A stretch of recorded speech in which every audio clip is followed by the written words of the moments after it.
over again. I had notes, I don't even care. 34 families, 34 moms. I want everybody to realize what's going on in New York City. I'm embarrassed at this point to be a freaking New Yorker. Okay? How can this be done every day? We're here. Where's the mayor? I'm sure he knew that we was going to be here. At a breakfast. Oh, he's somewhere At a watching. clergy breakfast. Is he sobering up from the hangover from the club? Or is he with Fat Joe and Shine? Because I'm tired of it. He said he was going to fix Rikers as he was running, and he has turned his back. I have one more thing to say, and God forgive me. God forgive me. There was a CO brutally attacked this week, but as they turned their back on my son, I turned my back on them.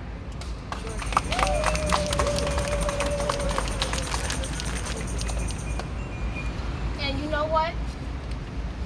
That's a mother speaking to you in her raw truth. It's not on us to judge or say what's right or wrong. That's a mother, a constituent, a community member speaking her truth.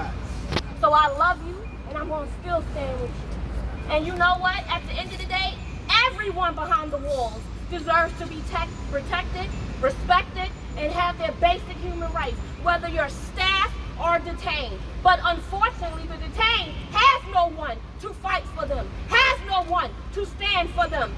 Officers have a union. Officers have paid days off that they can go advocate for themselves. So as a city, we got to get it together.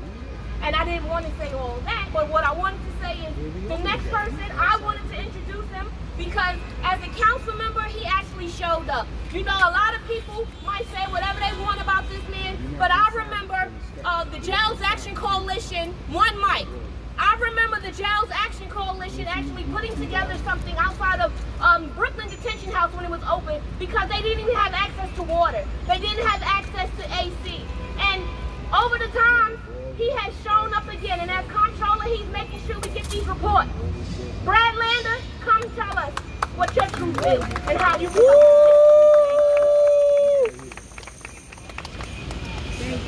Good morning.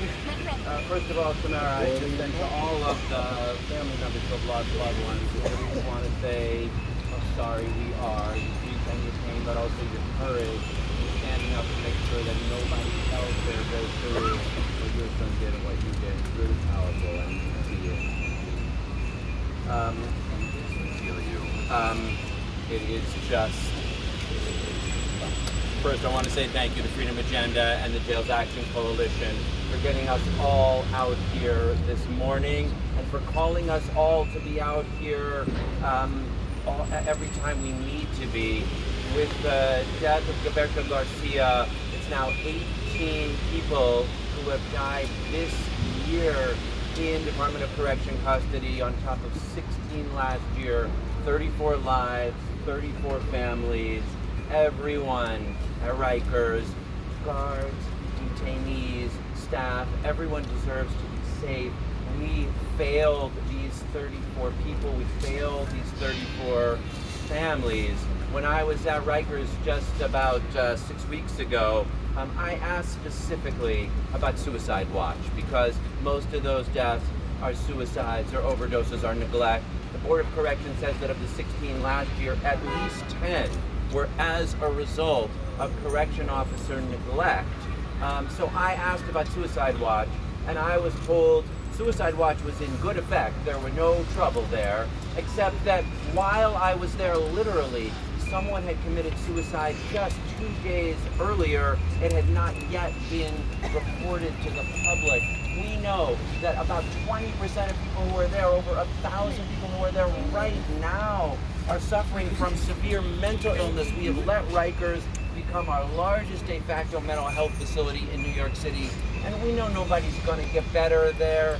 We know people are just going to get worse unless we make change. The Monitor last Friday again talked about a decades-long culture of mismanagement that now shows up in violence and death, that is a threat to guards and that has led to the loss of too many of these lives. That's why I have joined calls for a federal receiver, because it's time for change in how Rikers is managed. And that's why my office is putting out now a DOC dashboard to make sure every month we see the information about who is and who isn't showing up for work, about what the violence is, about what we need to be doing about it. But most of all, that's why I stand out here with all of you to say we must follow through on the work to close Rikers. Yes! Incarcerate! Close Rikers! No. Thank you. You can chant. You can shut it down. Shut it down! Shut Shut it it down! Shut it down! Unfortunately, the jail population is nearing 6,000, well over 5,800, well above where it was a year ago. We are not currently on the path of decarceration. We are not currently on the path we need to close Rikers, and we are not currently on the path to protect the lives of our loved ones. Thank you all for being out here this morning. We'll continue to change it. What do we want? Decarceration! When do we want it? Now! What do we want? Decarceration! What do we want it? Now! What do we want? Decarceration! What do we want it? Now! Rikers Island has long been a humanitarian crisis. And under this new mayor, Mayor Eric Adams, it has exacerbated, it has increased. We need to shut it down, and we need to shut it down now. The next person I'm gonna bring up could have easily be my mother. I was on Rikers Island. My life could have been taken, but it wasn't. And I stand up here with my heart very, this is shocking to me. And I hope that every New Yorker that passed by here, I hope it shocks you too. Right. Because these are not body bags, these are human beings that have passed away. So this next person is the grandmother of Nicholas Feliciano. Can Madeline Feliciano please step up? Here she comes now. She could easily be my grandmother. And I want to just give her all the condolences. Tamara, give you all the condolences. Hi everyone, good morning. I'm here today once again because of the situation that's occurring in Rikers Island. My name is Madeline Feliciano, and I am the grandmother of Nicholas Feliciano. And I'm here today because there's an ongoing problem at Rikers Island that people keep dying. So obviously there's something wrong. It's been happening for decades, and they keep promising changes and implementing decisions that things are going to change, but no, people are dying. So obviously something needs to be fixed. On November 27th of 2019, my grandson Nicholas was put in a holding pen, and 3 officers and a captain watched my grandson commit suicide, attempted to commit suicide. They watched him and did not intervene for 7 minutes and 51 seconds. How do you explain that? Having 3 officers and a captain watching your loved one hang and not do nothing about it. So till today, it's gonna be 3 years this month that my grandson is still suffering from anoxic brain damage due to the lack of oxygen that he didn't get for those 7 minutes and 51 seconds. So Nicholas will never be the same. There was a Board of Corrections investigation, and in that investigation, it concluded that the attempted suicide of Nicholas highlights many troubling aspects of New York City jails system relating to young adults, mental health, treatment, self-harm, and poor supervision. And these conditions still persist today. It is the board's hope that the public and DOC can learn from our findings, and the agencies can implement recommendations to prevent future tragedies. But today, we all stand here again, advocating and seeking accountability and growth. It is inhumane what continues to happen at Rikers Island. They took away my grandson's civil rights. and deprive people's lives. My heart goes out to all the families that are here with us today that have lost their loved ones. Changes need to be implemented. They need to decarcerate and start putting people in Rikers Island. Not only it affects the incarcerated person, but the families as well. It causes trauma. My life has not been the same. It's been 3 years. My grandson is still living in a hospital due to the neglect of Department of Corrections. And as you all see, this is Nicholas today, and this is what the Department of Corrections did to him. We will continue to say the same thing because the same thing keeps happening. Where's the leadership? Where's the progress at? There needs to be more community resources. The Department of Corrections was supposed to have responsibility to watch over our loved ones. They need to provide the care that is needed. Changes need to be implemented. And you're proven until you're proven guilty. And you need to decarcerate. Punishment should not cause people to lose their lives. Thank you. Thank you.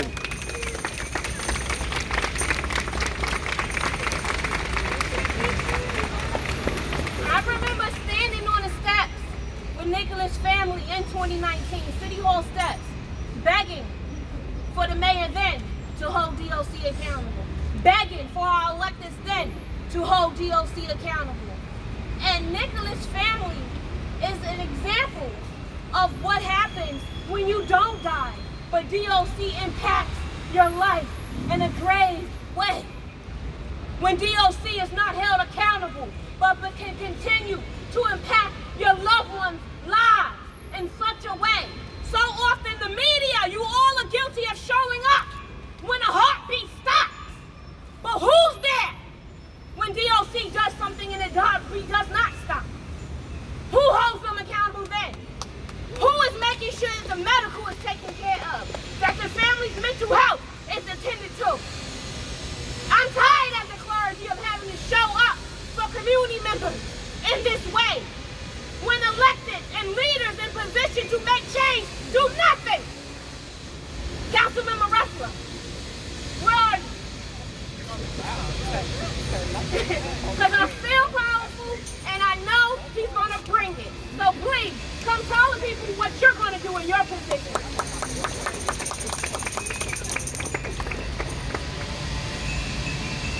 18 deaths just this year. When a New Yorker enters a government building, a government facility, they expect to receive care. They expect to receive even a modicum of compassion, decent service. On Rikers Island, it's a death sentence. It's intended for pretrial detainees, but it's a goddamn death sentence. It is wrong. And we must close Rikers Island immediately. Yes. Shut it down. Shut it down! Shut it down! Shut it down! Shut it down! Shut it down. Now, unfortunately, under Dinkins, under Giuliani, under Bloomberg, under de Blasio, we saw the incarcerated population shrink. This mayor is moving in the wrong direction. More people are going to jail despite the hellhole, the humanitarian crisis, the disaster that is Rikers Island. We need to decarcerate, and we need to make our criminal justice system work. Last week I was on Rikers Island. I saw people who had been there for 3 years waiting for trial. They were living in squalor. I talked to officers, I talked to detainees, I talked to DOC senior staff. They said they'd never seen Rikers Island worse than it is right now. This is the crisis that we face. So the only answer is to shut the damn place down. And it's time to start investing in alternative models. Right now, the Department of Corrections and this mayor are delaying building new therapeutic units at our hospitals so that people who have real mental health needs, people who have real physical health needs, can have a place to go and get care that is not Rikers Island. But they have delayed. We need to start getting work done. We need to start getting the plan to close Rikers Island accomplished. We have a jail in our district. We are going to make sure that it happens. Thank you all, and let's do it. There's no secret. There's no secret that mental health in this city is disgusting. The services that they try to provide is inadequate. I have mental health issues that I have not dealt with since my incarceration. And I feel so emotional because I'm so glad that everybody out here, because y'all could have been fighting for me, right? And so I'm here to pay it forward. And I want to introduce a council member, Shahana Hanif. Please welcome her.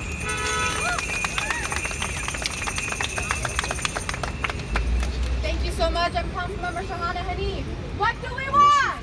Incarceration. When do we want it? Now. What do we want? Incarceration. When do we want it? Now. What do we want? Incarceration. When do we want it? Now. So my council member colleague, Lincoln Ressler, has already said what this council is committed to doing. We are committed to absolutely shutting down Rikers Island. We can clap for that because Yeah. we're going to need this powerful community who is showing up every single time to make that happen, because this mayor and this administration is committed to expanding the jail population, and we do not want that. We refuse that. I started my term visiting Rikers Island for the first time, and I think many of you know that your legislators can visit Rikers unannounced at any point. I take that responsibility seriously, and I started my term that way, and what I saw, I still cannot erase from my brain and my body and my soul. And so with the 18 lives lost to the death penalty that is Rikers Island, this is injustice. Yes, it is. This is causing the rippling impacts of violence, ripping apart families, ripping apart communities. And I refuse to accept that that is what New York City is about. We need to put money in mental health services and treatments, not building and expanding our jails. We need to put money in our schools to show that we care about every single student, and particularly our Black and brown students everywhere. Yes. We need to show up for our immigrants and those who are undocumented, those who are disabled, trans Black people, because this city must show up for them. Yes. So my commitment with all of the families here, all the advocates here, and the activists here is that we are going to shut down Rikers Island. Yes. Shut it down. Shut it down. Shut it down. Shut it down. Shut it down. Shut it down. Shut it down. Thank you. Before Evan come on, I just want to say something to y'all. Do you realize that over half the population in DOC has a mental health concern? So this time treatment in jails is extremely important, because who are we incarcerating? And I feel like a broken record, because it seems like every rally I have to raise this point. But over 80% of the women in Rosie's right now have a mental health concern, and over 70% of them went into jail being a survivor of sexual assault. So when we talk about trauma, when we talk about mental health concerns, why are we failing our community members in this way? Right now we have a mayor that is at breakfast with other clergy, with the governor, and yes, I got the email last night, and I knew I had to show up here. But the mayor is eating in luxury in the city right now, when he should be right here, or he should be better yet on Rikers or the boat, telling us how we're going to help our community members who are needing us. And let me tell you something, don't think that someone with a mental health concern is someone that you just see raggedy on the street, because I'm standing before you diagnosed with depression, diagnosed with anxiety after my brain surgery, and a plethora of invisible disabilities. So people end up on Rikers looking just like me.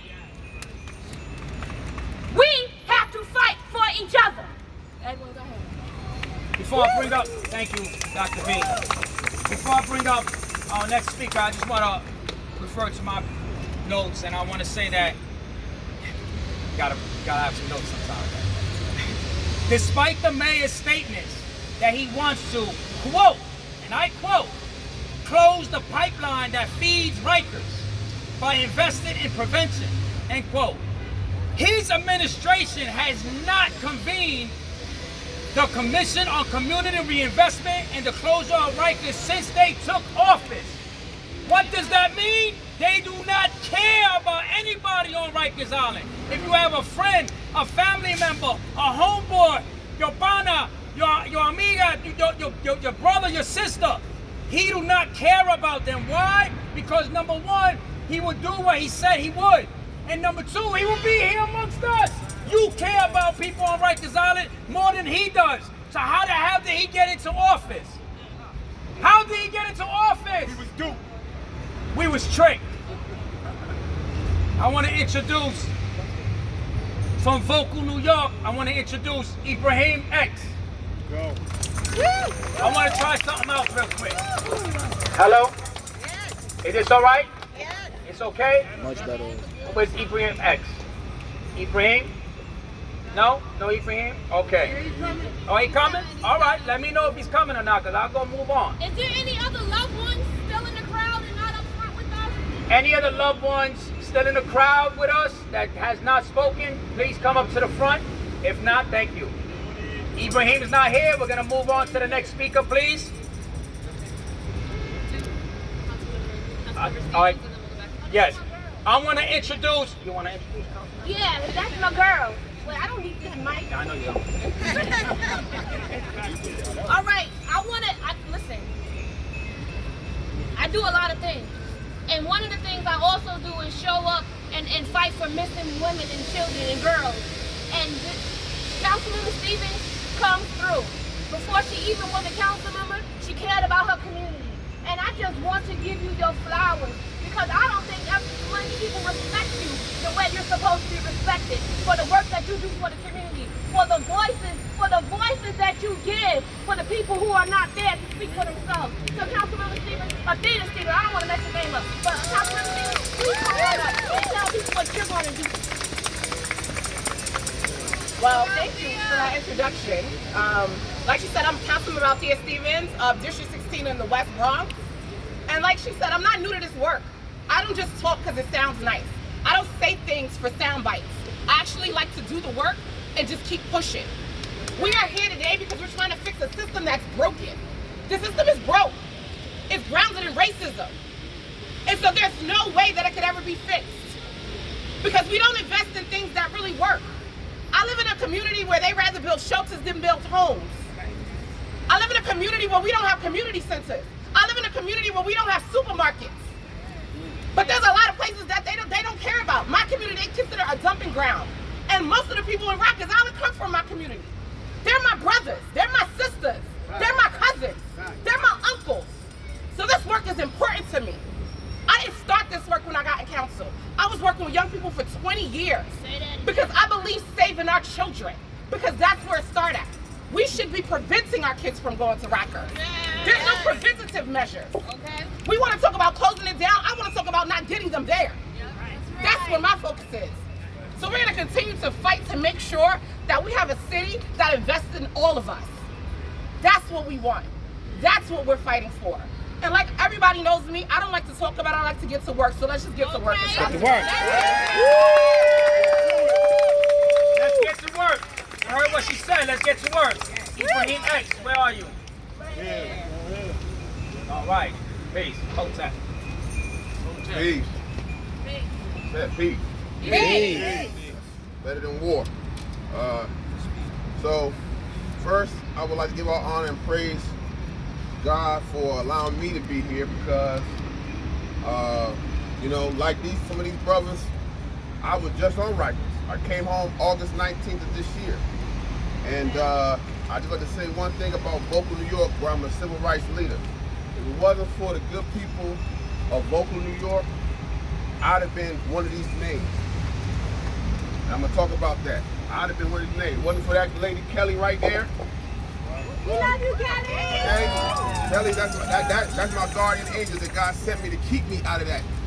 I'd have been right there if it wasn't for Kelly. Answering the phone every time I called.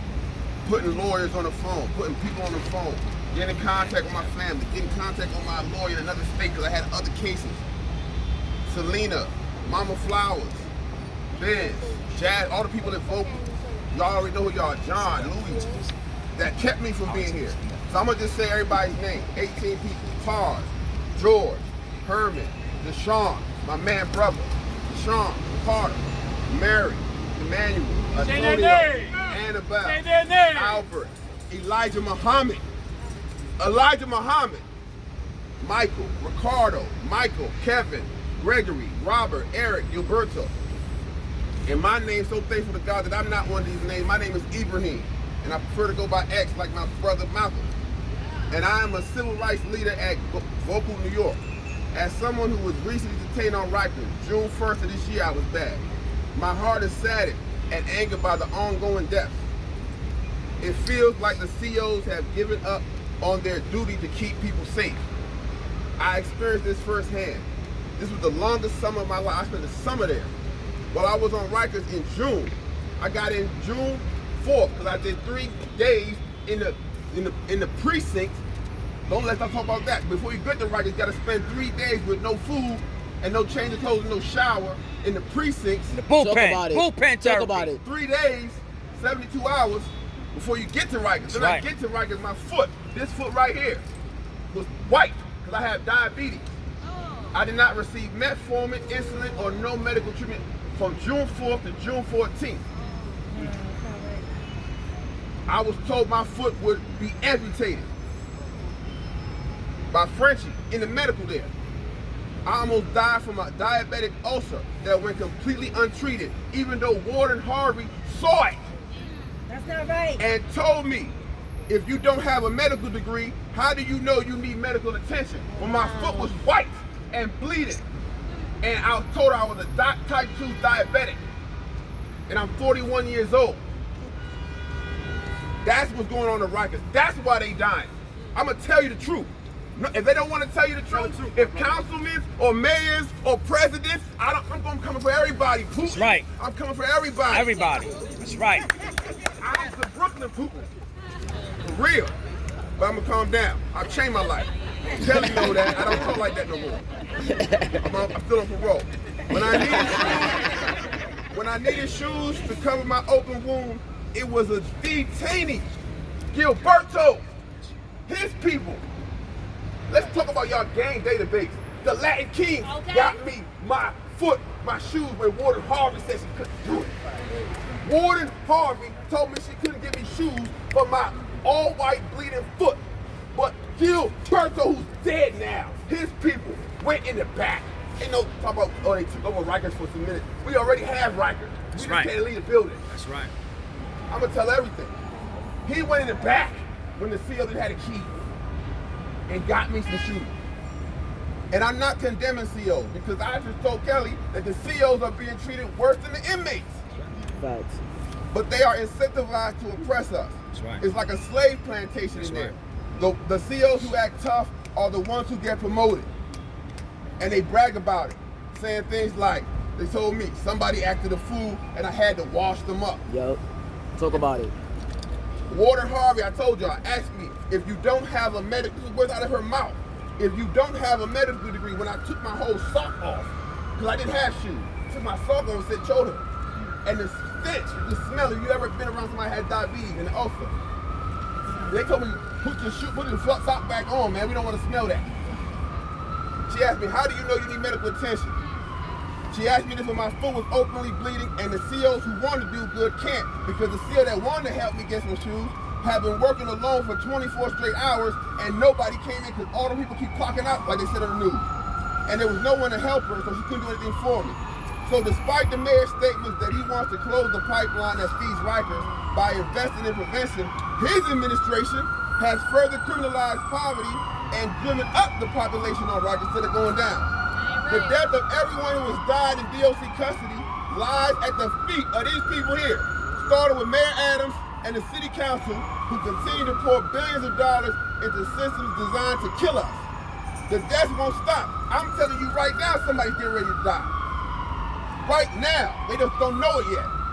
These problems on Rikers are not unsolvable, but they can only be solved if the people in charge care about us.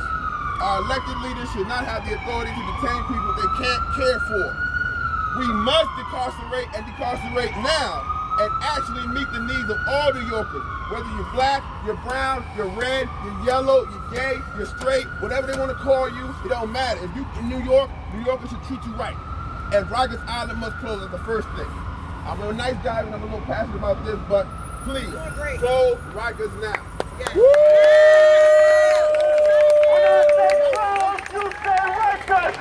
Rikers! Rikers! Rikers! Rikers! Rikers! Rikers! Thumbs up.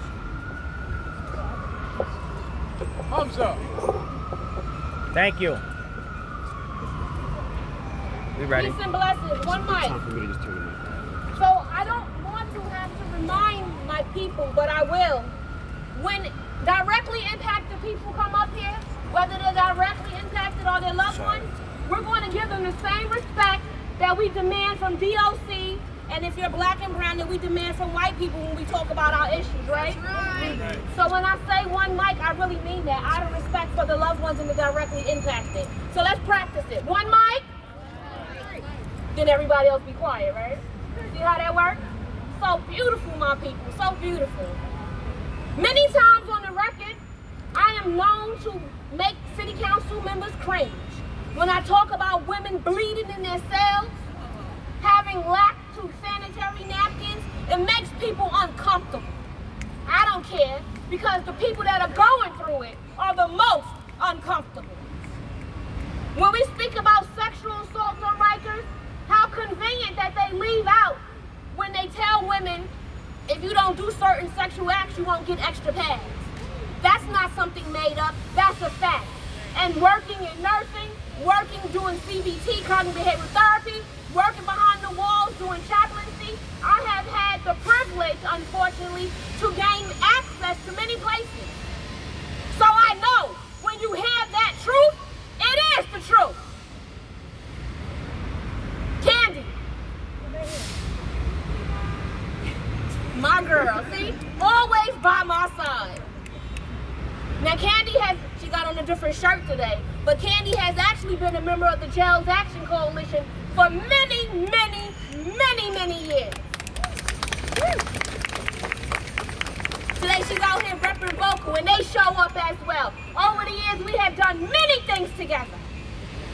And I want you to give Candy one mic. I want you to give Candy the respect DOC and our city leaders have failed in giving her. Thank you, Dr. V. Hello, everyone. Thanks for coming out today. My name is Candy, a.k.a. Solitary Survivor, and I'm out here representing, like she said, the Jails Action Coalition. I'm representing the Halt Solitary campaign. I'm representing Freedom Agenda. I'm representing Just Leadership USA, and I'm representing Vocal New York. I call myself the Solitary Survivor because I was a Rikers Island for 1,168 days. And out of those 1,168 days, I spent 1,122 days consecutively in solitary confinement. I can't tell you about jail, I cannot tell you about prison, but I can tell you everything about solitary confinement that goes on that I saw from that little window that I had to look through. They denied me, like she said, of sanitary napkins. How many women out here have their menstrual cycle? Be honest. How would you feel if you didn't get sanitary napkins? One time I took my jumper and I ripped the jumper up to make a sanitary pad, and they gave me extra days in solitary confinement for destroying DOC property, which was the jumper that I used. Solitary confinement is absolute torture. They need to close Rikers Island down and release everyone in there. Because if you're in there, you have a mental health illness. Whether you went in there with no diagnosis, you will come out with several diagnoses. I'm living proof. I went there with no diagnosis, and I left with post-traumatic stress disorder, manic depression, stress, and bipolar. Thank God for the Urban Justice Center sending me to the right spot to get medical attention, and I see a therapist and a psychiatrist every month. But sometimes I feel that's not enough. Sometimes I feel I need to speak to somebody every day because the nightmares are always there. People ask me, oh, why do people commit suicide in Rikers Island? Why they commit suicide in jail? Because it's absolute torture. When people ask me to describe solitary confinement, I tell them torture. That's the only way I can describe it. It's like a concentration camp. That's what I felt like. I was walking inside of a gas chamber and I came out, but I'm alive. I try to commit suicide every day in there. Every single day. I cut myself. I don't know if you see the scars. I swallow pills. I saved my medication until I had about 188 pills and I swallowed them, but God wouldn't kill me. God wouldn't let me die. He made sure that I was alive so I could stand here and every day and fight to end solitary confinement. So let me talk about sexual abuse. I was raped by officers. I was raped by a captain. So besides the sanitary napkins, I don't know which worse. It's the sanitary napkins, that's inhumane, or being raped. They didn't give me showers. They didn't give me food. I starved, but it was a blessing them not giving me food because half the time the food was not done. It had maggots in it or it had mold. I can go on and on, but I'm going to let the next person take the mic. If you have any questions, I'm here till midnight. Thank you.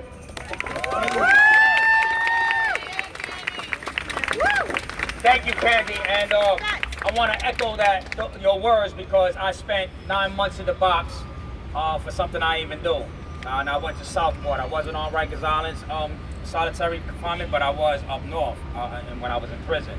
And if I went through it, I know the women that's locked up there are going through it as well. So I echo that and thank you. It sent chills up my, sent me chills, man, while you was talking. Oh, emotional day, everybody. Everybody still with me? Yep. Yeah. Are you still with me? Yeah. Shut what down? Shut it down. Shut it down. Shut it down. The next person I want to bring up is the Brooklyn Borough President, Antonio Reynoso. Thank you all for being here. My name is Antonio Reynoso, and I'm the president of the greatest borough in the city of New York, which is Brooklyn. I'm happy to be here over on the other side of the bridge. But I actually want to talk about somebody that is represented by one of these guys here. Is Kevin Bryant, who took his life in Rikers Island. And he's from Williamsburg, where I grew up. He's 35 years old, so when I was in middle school, he was with me. This is a kid that I played football with, that I played basketball with. Everybody knew Kevin Bryant because he loved dogs. And he always had his pit bulls with him and always took care of them. And Bryant had a hard, last 5 years, you could see it in the community that Bryant was having a hard time.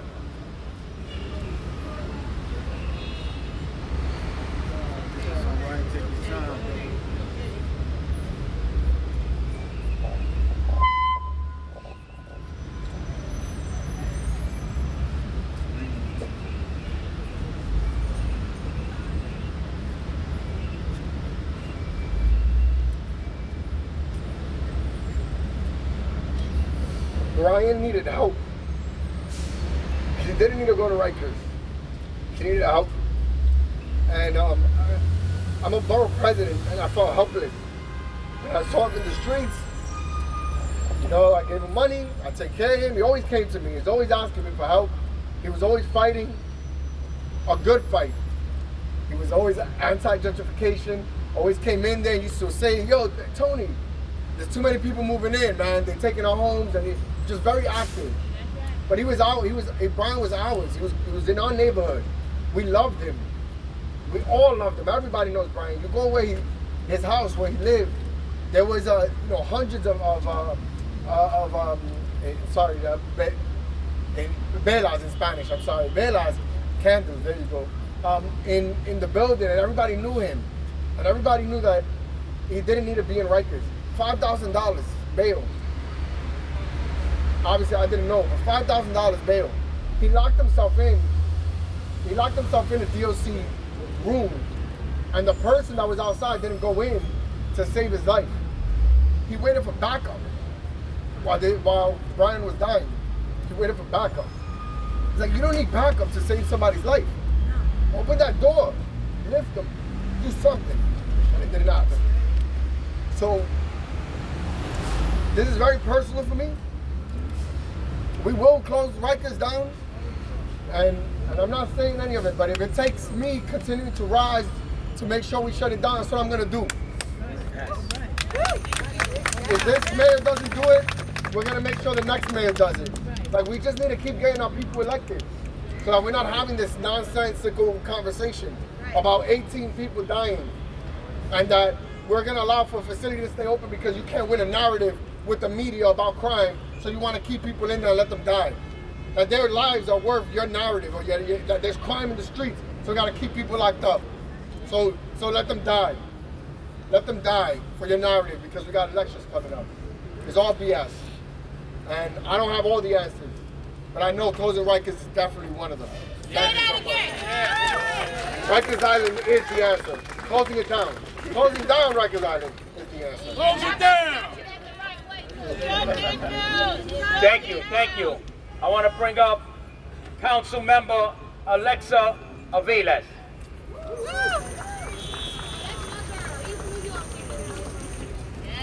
From Brooklyn.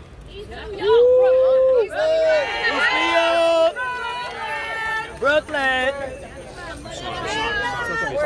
I represent Sunset Park and Red Hook, but definitely from the east. With much pride. Brooklyn's in the house. Yeah. So as a child, I spent many days on that bus in the visiting room, watching my mother suffer the indignities of COs that wanted to touch her to make sure that she wouldn't bring things in. We all knew we weren't bringing anything in. We were trying to see our loved ones. We knew what they were getting inside was being brought by them. Exactly. For years, I watched the indignity that she suffered, the indignity I suffered, the indignity everybody who suffers to visit a loved one, where they remind you at every stretch that you are not worth it, that you can be treated as they saw fit. I know this because I felt it in my bones as a child and as an adult. I visited state facilities to other families, and we were always treated the same way. We were less than. We were not worthy of dignity and respect. And so you imagine they did that in front, what they were doing to our loved ones when they were locked inside. So 18 is a fucking shame. And it fills me with so much rage because no institution would be allowed to operate while allowing 18 humans to die. If there is no other indication that this institution is decrepit to its core, I don't know what else to show. So I implore, I'm okay to beg too, that this shit needs to get shut down. You're right, I shouldn't be begging, but you know what? Word, I demand, that's true. She's right. But sometimes the desperation, I'm willing to do what I need to do. So I stand here before you and demand that we shut this disgusting facility down, because the truth of the matter is that no matter who steps onto this island is toxic. You could go in there and think you're going to save something, you're going to do something good, because there are some good intended individuals, but you will never leave that island unscathed. You will come out as toxic as this place is, because that is the nature of this institution. This is not a human institution. This is the worst of humanity. So we must shut this facility down. We must move our society to a caring, dignified society that really believes in lifting everyone's dignity, no matter what. So I'm here in the fight with you. To all the families, I send you my love and condolences. and we will fight for you. We will fight for everyone that's there and back home, because we know the indignity, and it should be unacceptable. And even if you haven't had this experience, you should know that this is wrong. You feel it in your bones. So thank you so much. Again, my love, and let's keep this fight, and let's let this mayor know he will not get a second term. No, he won't. Hell no. And we have to be real clear that if you stand on the wrong side, you will not get another term, because you will not be in this position on our backs. Our people elected him, and our people need to take him out. Yes. Thank you very much. The family members of Kevin Bryant,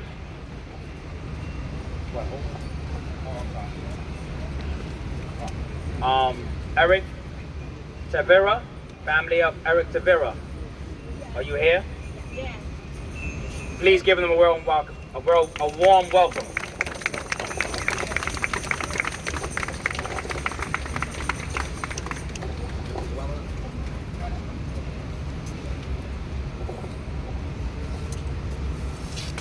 Thank you. 16, 17, 18 lives now lost in less than 2 weeks. In less than 2 weeks in the custody of DOC. The lack of empathy, sympathy, compassion, and the disregard of human life caused another 18th case.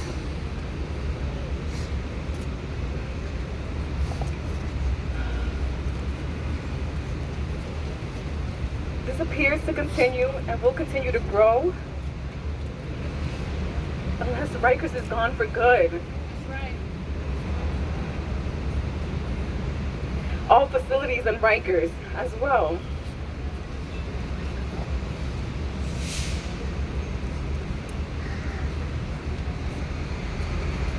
We have to stop incarcerating people with mental health. Protect human lives, protect rights of people in city jails. We need to end this now. Yes. Oh God, this hurts.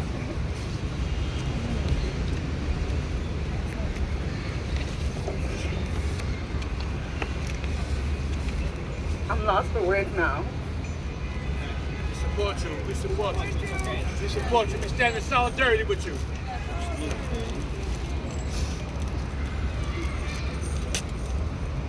My brother was the 17th case. So to find out that 18 in less than 2 weeks,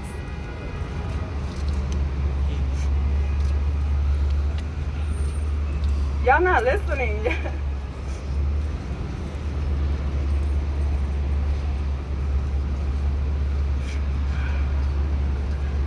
We need to close Rikers for good and do it now.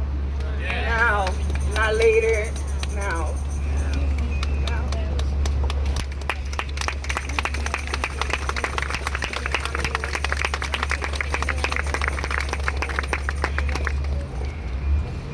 Hi everybody. My first language is in Spanish, so I want to say something in Spanish because it's not only, the people who live here. There's a lot of people in this country. Buenas tardes. Es difícil para mí. Mi hijo era un muchacho común y corriente como todos. Le gustaba jugar, reír, cantar. Su pasión era cantar. Aprendió patineta, le gustaba. Él participó no nada más en otros lugares como ayudar a la gente. Él fue voluntario mucho tiempo donde yo trabajo. Gracias. Al recibir tratamiento, lo que haya sido, yo creo que todos tenemos derecho a que nos den servicios, no nada más de salud mental, sino de toda la gente.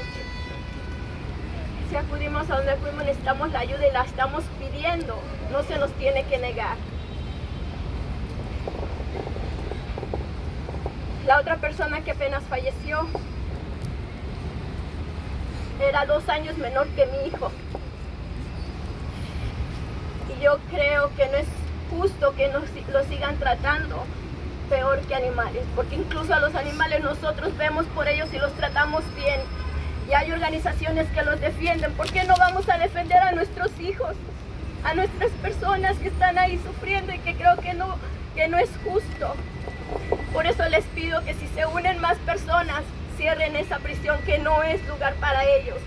Necesitan un buen tratamiento, necesitan medicina, necesitan ser tratados como seres humanos, no importa que hayan hecho o no hayan hecho. Nosotros no somos quien para juzgar. Nadie sabe la vida de ninguno de ellos, ni por lo que pasó, ni lo que está pasando. Yo no puedo juzgar el por qué lo detuvieron o no detuvieron a la persona sin saber qué fue realmente lo que pasó. Nadie está en los zapatos de otra persona para decir, oh, por eso le pasó. Hasta que uno no sabe la realidad y la verdad de las cosas, uno mejor prefiere quedarse callado y decir, basta ya la injusticia. Basta, que cierren ese lugar, sí, que lo cierren, yo estoy de acuerdo con eso. Y si nos unimos, yo creo que eso va a pasar. Primeramente Dios, y gracias a todos por su apoyo. Gracias. We're gonna continue with the program. Thank you very much. I'm very emotional today, sorry. I wanna introduce our fearless leader from the Halt Solitary Confinement Campaign, Mr. Victor Pate. Thank you. Good morning, everybody. Good afternoon. Condolences to the family and the loved ones for those that we have lost in the custody of the Department of Corruption on Torture Island. I myself, unfortunately, was a victim of Rikers Island over 50 years ago. That's right. I know I look young, but it's been over 50 years, and nothing has changed. It has gotten worse, multiple worse. I just can't understand, why this continues to keep happening, and why the same policies that continue to allow this to happen are still in effect. It should not be this way. People should not be losing their lives on Rikers Island. People should not be being abused on Rikers Island. I've seen the horrors. I've been a victim of the horrors. Things happen to me. I'm not well. Collateral damage is still with me 50 years later. I'm not healed. I am healing. But because of what has happened to me, and has led me to be a voice for the voiceless, to be a voice for those that are unheard and unseen, to never forget what happened to me is still happening to others. It's not over because I got out. No, it's still happening. Nothing changed because I got out, because people are still being tortured, people are still being died, people are still being abused, and nothing is happening. Torture Island should be closed. How is this being able to be allowed to continue? How are the people, what kind of mind of people are in charge of other human beings that support and allow this to continue to happen? They should not be in the position that they are in if they have no care and concern. Yeah, care, custody, and control. There is no care. There is custody and there is control. Well, we need to change it. We, the people, united together, can never be defeated. Close Rikers now. Close Rikers now. Let me tell y'all something. The whole solitary, Halt Solitary and the Jails Action Coalition, we've been fighting for Intro 549, right? Right? Yes. But also in the state, we actually passed something that went into effect this year called Halt Solitary. So right now, New York City Department of Correction is what? Failing at even obeying the law of the land. Yet they are the Department of Correction. And I want to highlight that fact because I see many things in the media, so you have a responsibility when you put certain things out to make sure it's true. I see certain things in the media that the officers are saying. So really quick, I just want to tell officers, on domestic soil, you have every right to be protected at your job. But you also have to hold your peers and colleagues accountable when they don't show up to work. Because New York City Department of Corrections is the most staff in the land, and is the most who do not come to work and abuse the rules. Now, someone who isn't elected and has fought this hard fight with us, and that's why I'm so happy to introduce him, Assembly Member Harvey, right? Yeah. Where you at? Espen. He travels with us to Albany, high and low, whether he has to be in the office or not. 5 a.m. in the morning. Oh yeah, I'm gonna tell it. And he has fought to make sure that we pass HOPE. How many years? Like 9. I'm not exaggerating. Sometimes it takes time to make things right. But he didn't give up. He continued to fight. And even on a local level, he continues to show up. So please, let me not eat up your time. All right, everyone. Thanks for letting me take a few minutes. I mean, the message is clear. We all been, I've been to Rikers. I've been to Rikers visiting loved ones. I've been to Rikers as an elected official. We all know that Rikers is broken. We all know the criminal justice system is broken. And the question we have to answer today is what we're going to do about it. We have to close Rikers. That's clear. But we have to do more. We have to take care of our New Yorkers. And we fail every single day. The people with mental health crises, we're failing. The people with educational crises, we're failing. The people who employment crises, we're failing. We're failing left and right. And we have the money and we have the tools. We're just not doing it. So today, I'll remind us that we've lost 18 New Yorkers. How many more people have to die? How many more people have to die on Rikers or in the streets of New York because we're failing to protect them? How many more people have to die because we are not doing the right thing? Rikers got to close, but we have to fix the problem. We have to fix the system. Racism, classism, sexism within the system is what's broken. And together, we need to call our electeds out to say, these are structural problems that we have solutions. We need funding for education. We need to make sure we do preventive services. We need mental health support. If we do those things, we can fix the system, we can close Rikers, and we can make a difference. That's what we're here to do, and that's what we're here to fight for. So thank you. Our human rights are under attack. What do we do? Stand up, fight back. Our human rights are under attack. What do we do? Stand up, fight back. Our human rights are under attack. What do we do? Stand up, fight back. What do we do? Stand up, fight back. What do we do? Stand up, fight back. I just want to quickly acknowledge Councilmember Hudson. We didn't actually get to them and they had to leave.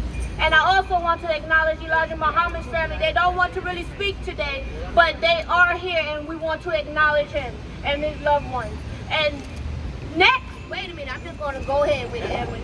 So since I got the mic, I'm just going to go ahead because I got another Brooklyn night to bring to you. Councilmember Sandy Nurse, come on up here and tell the people where you at. Oh yeah, Brooklyn. And we actually, unfortunately, one of the 2 boroughs that actually fill up the most in DOC, okay? Accurate. I represent 11207, 11208 zip code, sends a lot of people to Rikers. So my name is Councilmember Sandy Nurse. I just want to thank everybody who's out here, who showed up today in support of this movement and who show up all the time. I know that many of you don't wake up excited to do this. You don't wake up wanting to retell your story over and over again, but you do it anyways, and it's appreciated and it helps us move things forward. So in the 10 months that I've been a council member, I've gone to Rikers 3 times, and over those 10 months, it's the same sets of complaints over and over and over again. The same situation is presented in January, is presented in August, is in October. People not getting their medication. People with mental health issues not getting their medication. People not getting to their doctor's appointments. People missing their legal appointments. It's the same thing. It hasn't changed.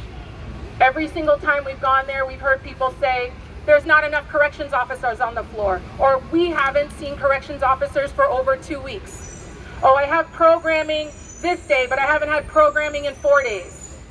I had an hour outside in the yard yesterday, but we didn't have something for 5 days before then. It's inconsistent. This last time we went because we heard that people were being held in their cells for 25 consecutive hours. That's right. Let out for maybe 7, put back in for 25 consecutive hours in a row, which means they weren't getting their medicine. They weren't getting to their medical appointments. Some people were getting programming on the same floor and others were not getting programming. This was creating violence. Violence was increasing because they implemented this practice. We heard from corrections officers themselves saying, we don't understand what's going on. We don't understand why people are doing this. And it's making my job violent. It's making me feel unsafe. Because detainees are reacting because they don't understand why they're put in the box. They're not supposed to be put in the box. They're supposed to be in general population. That's right. So what are we doing? That was in October. That was just a week or so ago. It's not getting better. And this city really needs to recognize it needs help. I know there's complexities about federal receivership or not, and yes, we need to walk through what that means. But this city has clearly shown, under new leadership, under a new administration, it's not serious about closing Rikers, it's not serious about bringing down the census count, it's not serious about charting forth a path for how to close Rikers when we already have the law on the books. And so we need help. We have people not going to work, making others at their job unsafe, creating an unsafe environment for every single person who is there. This isn't hard. If you are detained by the state, it is a basic premise and promise that you will be kept alive and healthy to see your day in court. Okay. That is the fucking agreement we made. So why is it so hard to carry out? It's because the place has to close down. It's because this mayor needs to get serious about a plan. And if he can't get serious, he's got to go. That's right. And if he can't get serious, the city cannot manage that facility. That's it. We cannot have 18 deaths. It's embarrassing. For that many people to be on staff and on the books and on payroll, to have 18 people die is an embarrassment on this city. This city should be leading on human rights. It is embarrassing itself on it. So I just want to say that we are here with you. We're here to continue to push forth the bill to ban solitary confinement, a practice they say doesn't exist on Rikers Island, and yet it was there a week ago. So we stand with you. We're going to keep pushing. Thank you to all the families that are here. Thank you for showing up every time. We really appreciate it. And it keeps us going. So thank you all for being here. Thank you. Thank you. Speaking of the families, the family of Elijah Muhammad would like to speak. Yeah. It's hard for me to talk about my name is Lisa. It's hard for me to talk about my nephew. Say this. The mission statement for Rikers Island is care, custody, and control. They don't care. They've lost control of those they have in custody. That's right. My nephew was held for 20 plus hours in a freaking closet, a metal closet without a seat, without a cushion. He was seen by supervisors. He was seen by other staff. He was left in his cell to die. No one cared about him. No one cared about him. And this is the part y'all need to understand. DOC has a responsibility for everybody that they take into their custody. And no one cared when my nephew died. No one cared how he died, how he got to process of dying, how long it took for him to die. They didn't care when they notified my family because they took their damn time making sure, ensuring that we found out at the last minute, the last legal minute.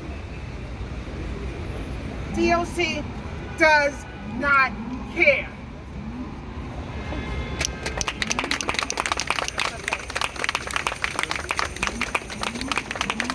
Rebecca. I don't even want to mess your last name up, so I'm not even going to try. But a representative from the Brooklyn Defender Services who will definitely tell you her name is next. Thank you, Dr. B. Kinsella. Good morning. My name is Rebecca Kinsella, and I'm a social worker at Brooklyn Defender Services. I want to first express our condolences to the families and loved ones of the 18 community members that we have lost this year to the horrors of the city jail. We are devastated and outraged that despite the growing death toll, those in power have not changed their approach to this crisis. I visit people we serve at Rikers Island and the boat weekly, and I can attest that the conditions are indeed horrific. People's human rights are not being met. People are languishing in filthy cells and enduring frequent lockdowns that amount to solitary confinement. During these lockdowns, people do not have access to phones, which serve as their only way to request medical and mental health attention. It's their only way to communicate with their families or contact their legal teams.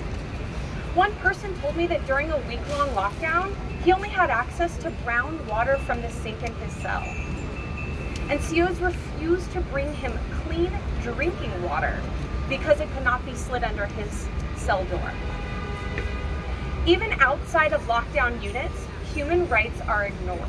People are not getting access to medical care, school, programming. It takes hours to be escorted to council visits or court appearances if they're even ever brought at all. Talk about it. DOC is unwilling to protect the health and safety of the people in its custody. Despite this, judges and district attorneys continue to set unaffordable bail as the jail population continues to rise week after week.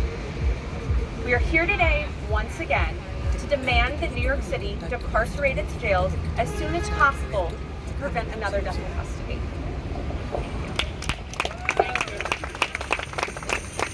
Did y'all hear her?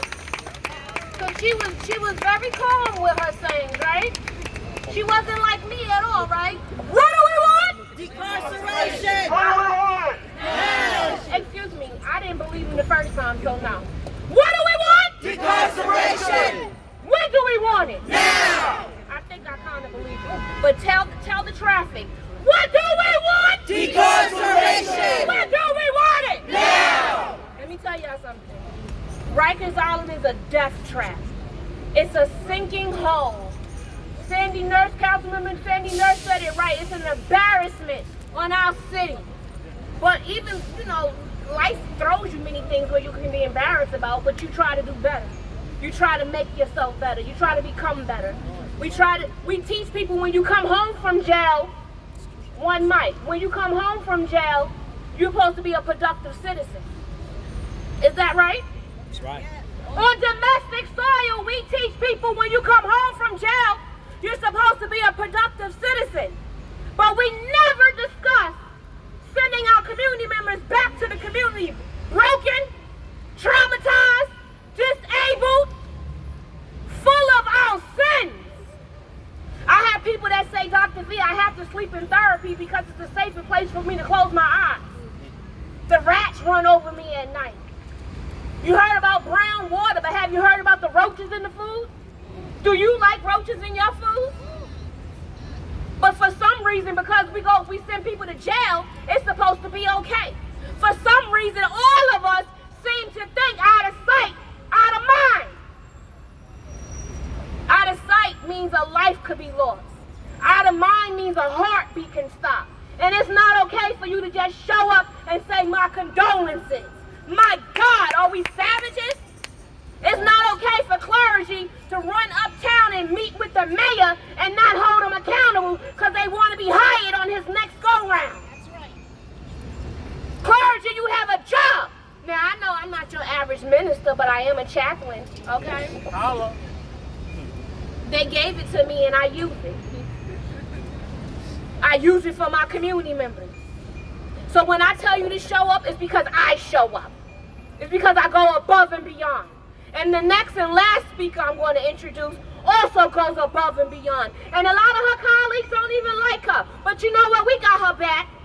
Anytime her office call me and say, can you do something? Can you figure it out? Could you hook us up? Yeah, I can. No problem. Because when you was running, you kept your word. Now in office, you keep your word. You made Melina so mad with your pop-up. But you made us happy and pleased because you are the one who makes sure our community members stay alive when we don't have access to do so. So council member, Tiffany Caban, come on up. Appreciate you, thank you.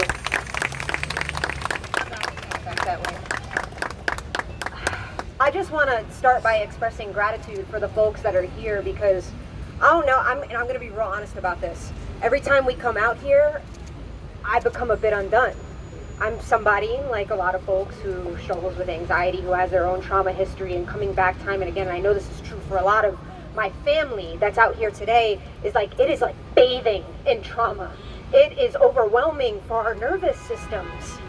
And that's nothing compared to what the families who have been directly impacted are experiencing. So I also want to begin by saying that I am here to honor you and your family. I am here to love you and your family, and I do. And I am here to fight for you and your family, and that will not end. And I want to ask somebody to not somebody, all the somebodies. I want to ask y'all to do something with me. And however you get best present in your body, because I want you to feel into your body, close your eyes, take a deep breath, feel your feet in the ground, because I want to share a story, and I hope it's okay. I want to honor the story that you shared. Ms. Davida, at the last time we were here, because I want to tell you, it broke me. I have not stopped thinking about it. To hear from this mother tell the story about how she found out about her son being killed. She said, is it okay if I tell this story? She said, I live in public housing. And God, what a critical piece of information that is. I live in public housing and we can't get anything fixed. I got all these open tickets. This is no way or no place to live. And I had spoken to my son a few days before. He seemed hopeful. He thought maybe he'd get out in a few weeks. Maybe he'd get access to a program. And then a couple days after that, I get a knock on my door, several people at my door. They were wearing these coats. And I thought they were housing. I thought they were housing. I let them in because I thought finally they were going to fix something in my apartment. The most basic. I let them in because I thought finally they were going to fix something in my apartment. To only have those same people say that her son was dead. And I want every single person to think about that connection. That it is no mistake, that it is no coincidence that this family relegated to public housing, who can't get a damn thing fixed in their apartment, who can't get access to sustained mental health services for their son, their brother, their loved one, who then gets policed and criminalized and thrown on Rikers Island and is killed by the city. That is a linear line, make no mistake. And when I think about that story, my heart breaks.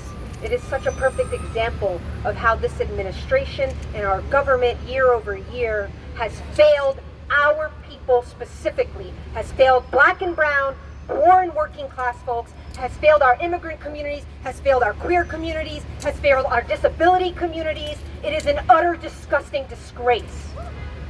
And so feel into your body, because one of the things I do feel is I feel love and care and compassion and heartbreak.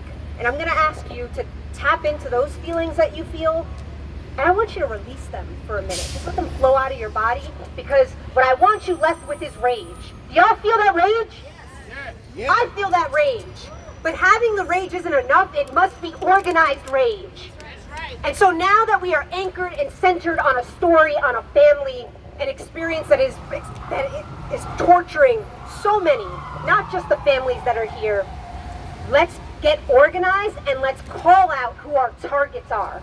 Y'all ready? Yes. It is this mayor who is not taking this seriously.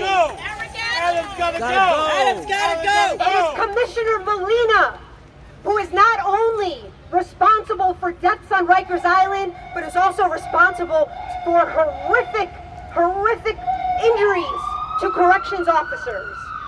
It is safe for no one. And the boat, don't forget the boat. And the boat. We had a death on the boat. That's right. We know those folks. Now I want to name, somebody else just pointed out, this is where I was going. There's a few more names I want you to know. I used to be a public defender, and there are lots of laws in the penal code, but for certain codes, for homicide and for assault in the first degree, there's this element called depraved indifference for human life, right? And it is a complete and utter ignoring of the threat to someone's life. And prosecutors are very quick to make that claim about many in our communities. But every single time, DA Katz, DA McMahon, DA Bragg, DA Clark, who else am I missing? DA Gonzalez. Every time you tell your line DAs to ask for bail, you are living a depraved indifference to human life because you know stepping foot on Rikers Island could result in a probable death sentence. And so you are responsible too, because you can see how utterly incapable the commissioner and this administration is of keeping people alive. So if y'all are angry with me, that is where we direct our anger, to all of those folks. And to Benny Basio, you a problem too. That's right. Let me tell you, and I'll wrap up right here. No, you're speaking the truth. But I want to say that I want to decarcerate and close down Rikers Island, yes. But in the very immediate, I just simply want every human being to be safe. All right. And the fact that you claim to be representing a workforce while actively making it less safe for them and the people you're supposed to be keeping alive is completely unconscionable. For what purpose? To rally for more money for your union? To rally for a bigger contract and expand your reach? Let me tell you what happened in a hearing recently. Koba was on the panel, and I asked a very earnest question. I said, what do you think would reduce the violence on Rikers Island? Would decarcerating help? The Department of Corrections issued information about programs like Cap and Pace, which lowered violence among detainees and corrections officers by like upwards of 40%. Empirically proven to work. Would that help with the violence on Rikers Island? You want to know the answer? The official answer Koba said? Koba said, well, you know, when we had more people on the island, when we had quote-unquote non-violent offenders on the island, violence went down. How unserious is that? Koba's answer to this crisis is to jail more people. This is not about safety. This is about interest.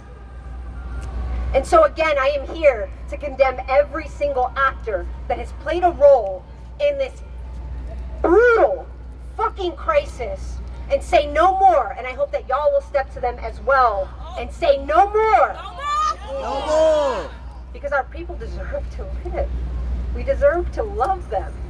They deserve to become elders. And that's why we're here. So I want to thank y'all for showing up each and every day when it gets harder and harder to do so. Because you show up, I show up, and it is a beautiful cycle of strength and resiliency. And we'll keep fighting until we don't have to show up anymore. That's right. Thank you.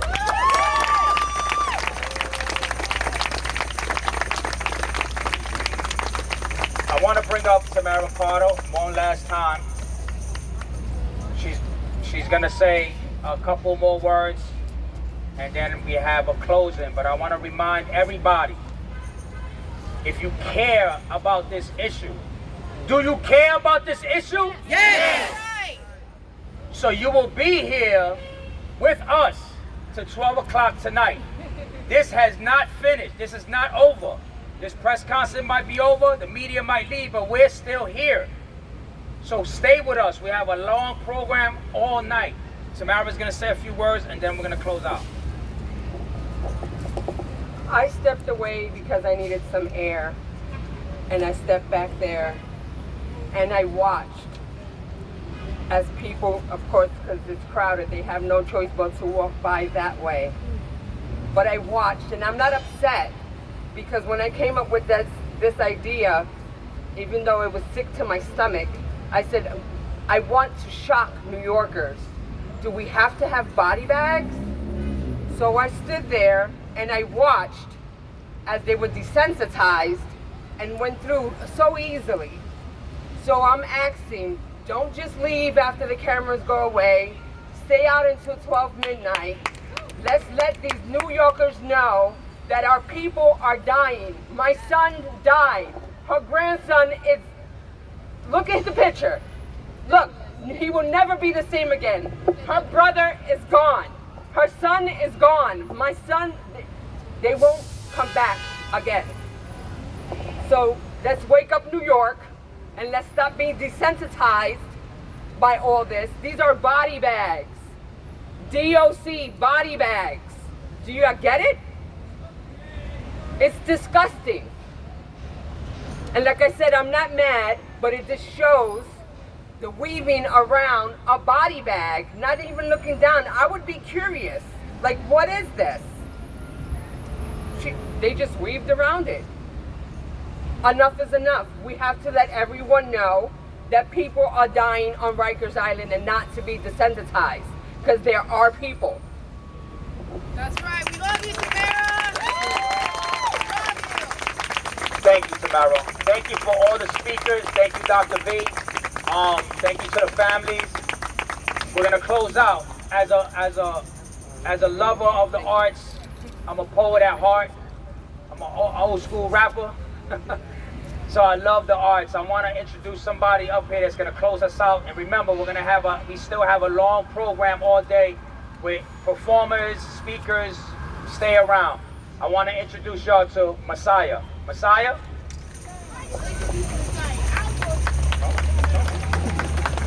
Peace and love. A sister said something very real earlier when she said they deserve a chance to grow. My team at Youth Justice Network, we work with the 16 to 24-year-olds on the island, well 18 to 24 now. And I want to say that we're tired of having this conversation. I've been to many of these circles, many of these rallies, and it's become a redundant speech that's being falling on deaf ears. And it's time for us to really shift the culture forward, first with the mind, right? They're building new borough jails, but it doesn't help if the same mindset is transferred into these new spaces. So I want us to really stay together in the spirit of solidarity. Like the brother said, I'm a poet, and I'm going to share this poem inspired by my 15 years of working with youth in the prison system. Brothers get caught up for the cheese like a trap mouse. At 15, he saw his first trap house. At 16, he pulled his first strap out. No home, he found shelter in juvie prisons. DC jails, Rikers Islands, new beginnings. Nubians who never knew what royalty felt like. Never wore his belt tight, so besides his pants, his gun was all he held tight. Life on the whole, strong soul who became weak for his wants. I see him once a week, he been sitting for months. I go in to do my poetry workshop. The potency his words got can't be confined by all the police the world got. He told me he'd work out. His pop's a boxer, pictures of Pacquiao on his wall. Just like him, he's powerful but small. How was a social worker supposed to nurture a child's dead spirit? Early murder, court order, life a living abortion. Born from holy water like the river of Jordan. Now a cash cow to a prison who won't give him a portion. I tell him, hold your head. Without the army, he's a soldier. At times his arms get too heavy for his shoulder. The burden his mom's carried like a boulder. Every day he's getting older, just had a birthday. Group programs, he got an A on the survey. Never been dumb, though his literacy level is below sea level. Caught up in the beast of D-Evil. Eyes on fire beneath the tea kettle. Now he's 18.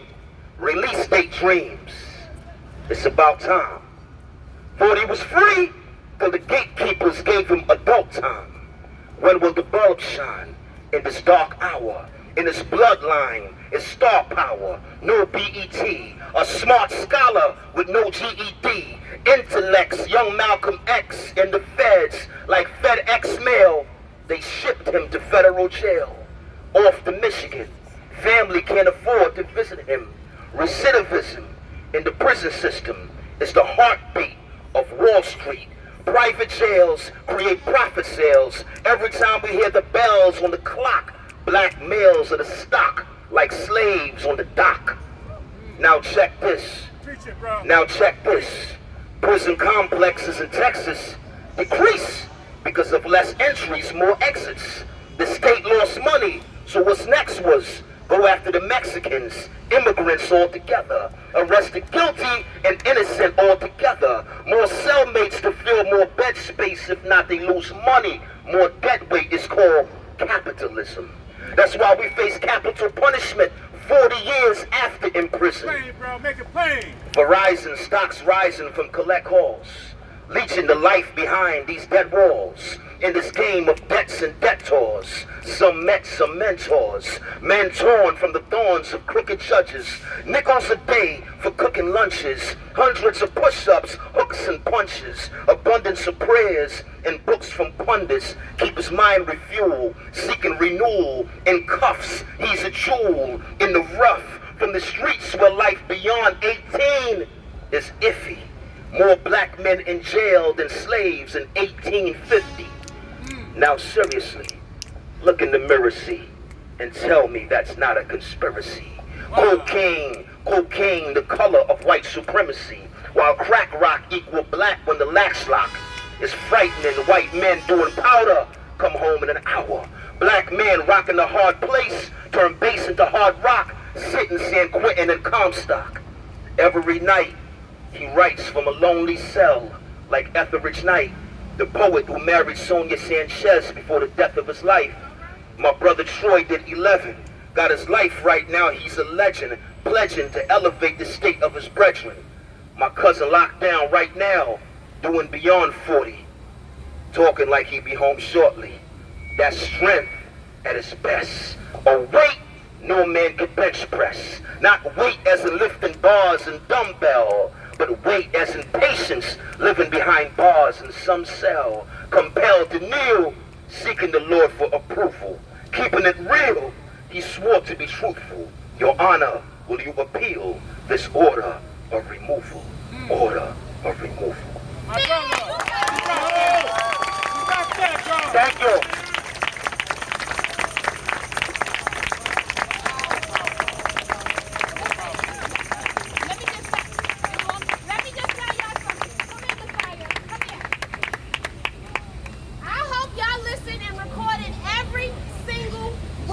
I've known Messiah, over a decade? We used to work together on Rikers with the young adults. Every word he spoke to you was true. These are our people. These are our youth. They will make the decisions on all of us in our old age. That's right. Thank you. Thank you for keeping it up. Thank you for still speaking for those behind the walls. I want y'all to really hear him, talk to him, meet with him. And in solitary confinement. Because you see these body bags, I want every media out here to make sure y'all take a picture before y'all move. This represents our loved ones and our community members. Yeah, I know the press conference is over. So what? I want to remind y'all, in solitary confinement, it is a death trap. It is part, let me tell you something. I'm co-chair to the New York City Department of Corrections Young Adult Task Force. And I told DOC this year before Mr. Carter died, to bring back the Suicide Prevention Task Force. They still have not brought it back. They still have not met one time this year after how many people have committed suicide with mental health concerns. The mayor does not hold Melina accountable, so we have to hold the mayor accountable. That's right. Peace and blessings. Peace and blessings.